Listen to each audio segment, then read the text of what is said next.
Hello, everybody. Hello.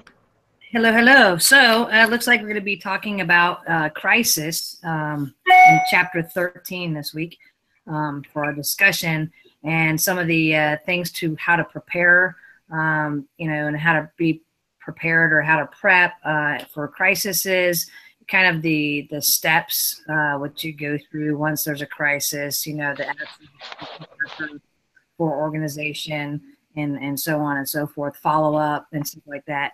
So I could tell you from some of the experience that I've had that the military is pretty good about dealing with crises because a lot of times there are many, I would say, putting out fires versus being more prepared in some instances. So part of the training that we've had for crisis prevention is actually training soldiers on how to act and how to prepare so we don't come into a crisis mode where we're kind of trying to put out fires. So right now, I know because it's extremely like it's fire season for California right now, and I'm pretty sure every state. And one of the biggest things is making sure we have our hand crews that are prepared and trained, um, in order that if we get a phone call from the governor that says, "Hey, fire department seeking this many hand crews to come out and assist," they're kind of prepared versus, "Oh my gosh, what are we doing? We're in a crisis already. We don't have all these people prepared, and we're trying to get them trained and all this other stuff." Versus doing that, we've done the steps to mitigate any crises from continuing on per se. So, like this says in our chapter 13, talks about the natural disasters, and that's most of the time is crises. I know it. We had the case study that we talked about Penn State and how the coach they were kind of not really prepared, I guess maybe, or they didn't train people, and I feel that it's very problematic if we don't train people like reporting procedures, kind of like a crisis happening, and then what do you do? Um, so I mean, with that, um, there's different stages and stuff like that that we go through. Is there anybody else dealt with crises at their locations other than maybe? Yeah, I can definitely add to that. So I was unfortunately in New Orleans when the Hurricane Katrina hit, and I was 4 months pregnant with my youngest, Wow. and that's where one of those where I felt like our leaders did let us down. It started from you know the mayor to all the way up to the president let the whole city down. It was just unfortunate because the thing is that New Orleans is already it sits in it's like a bowl, so we are already under sea level, and we get hurricanes quite frequently. And I remember having to evacuate just I want to say even like 3 weeks before with a hurricane that was coming, and I think that's one of the things that we are I think there was ways like how to evacuate and which roads to take and how they I think they had that covered, but I think they really didn't do their due diligence and doing kind of like a well thought out communication plan, like the pre-crisis and the different crisis stages, where thinking about those who don't have a way out. For those of us who have cars, it's easy for us to get on the road and leave, but they never thought about the senior citizens that couldn't leave. They didn't think about the people who couldn't afford it or couldn't get out because it's expensive. Like when we have to evacuate, you have to think about getting a hotel if you don't have friends and family nearby or the outskirts. And then just when the disaster did hit, and even after the disaster hit, was really horrible because those people that were in the Superdome were left there, um, like for 2 or 3 days, just sitting out there in floods of water. There were bodies. It was just horrid. And so that's one of my experiences where I felt like leaders let us down, and there could have been such a better way to handle that.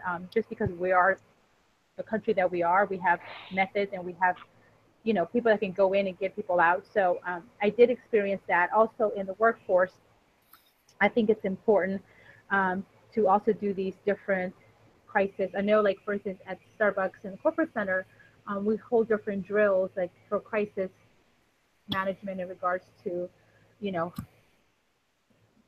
um, which is a whole different disaster. I'm like going from one extreme to the other. Earthquakes, and then, fire.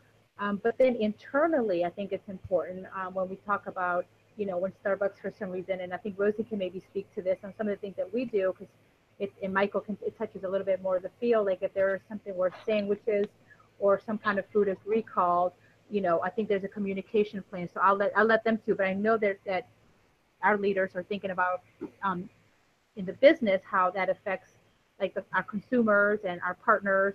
And if you guys want to jump in, you guys probably have a little bit more experience of what that entails than I do. Yeah, so just touching on kind of what everybody said so far with the crisis management. So I think the first step in a lot of things is acknowledging that there's an issue. So I think there's, planning. There's planning, and you could plan all day, but being able to accept the fact that there's actually something wrong going on is key. So going back to our readings as far as the Penn State and the football coach and kind of people brushing it under the rug, and I feel like that happens all too often in the business setting and corporate setting and obviously university settings. So then being able to acknowledge that something's happened, and then having the finesse and the plan and the being able to lead through that and have an actual set timeline of what should happen when and what we're going to communicate, and how we're going to troubleshoot this is key as well. So I guess speaking from Starbucks experience, being in the stores, there are crises that come up. Immediately I go to one of the bane of my existences is making schedules for people. So it's, when a shift supervisor hurts themselves or something happens where it's kind of a crisis because we have to keep the store running. People have to be in those shifts. So it's just kind of having a general plan and being able to execute and, spur of the moment is kind of a leadership necessity, I feel, in most business settings and upper level settings as well. So that's my thoughts. If you think about this too, is remember Chipotle had the big huge issue with their poultry, and they shut down all their stores. Talk about crisis! Right. This for their employers or employees to go through massive training before they opened up. Again, and of course that hurt their reputation, but wow, I mean, that's a crisis for a very large company that's kind of, spread out all over to shut down completely. So. I think crisis with crisis management, going back to the Penn State thing, a lot of times people are hesitant to acknowledge that there is a problem because they feel like that's an admission of guilt.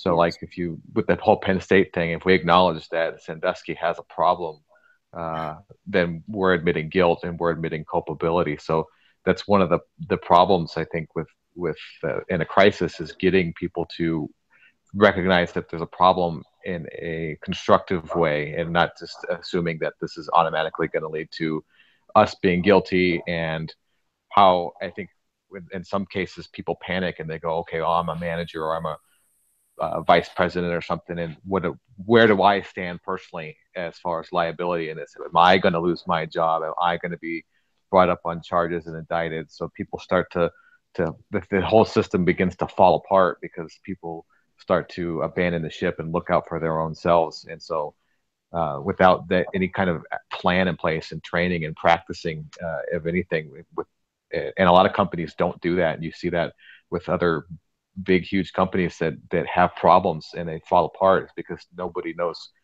really what to do in this situation, and the leaders start to abandon the ship and leave everybody to kind of flounder on their own. Yeah.